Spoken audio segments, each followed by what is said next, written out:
वक्त की बड़ी खबर से संभल तशद्दुद पर ओवैसी ने सवाल उठाए हैं। ओवैसी ने पुलिस कार्रवाई की मजम्मत की है। ओवैसी ने कहा है कि पुलिस ने यहां भीड़ पर फायरिंग की, वहीं पुलिस ने तशद्दुद की फेयर इन्वेस्टिगेशन की भी मांग उठाई गई है।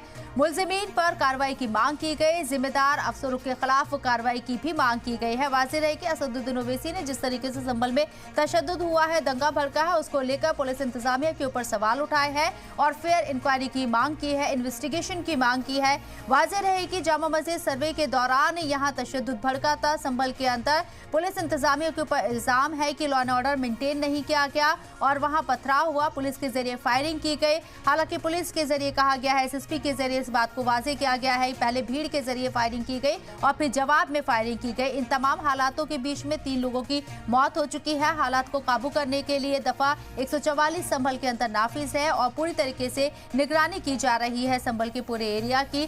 साथ ही साथ सख्त हिदायत भी दी गई है कि अगर कोई कानून को हाथ में लेगा तो उसके खिलाफ सख्त एक्शन लिया जाएगा। लेकिन इन तमाम हालातों के बीच में असदुद्दीन ओवैसी ने पुलिस तंत्र के ऊपर ही सवाल उठाए हैं।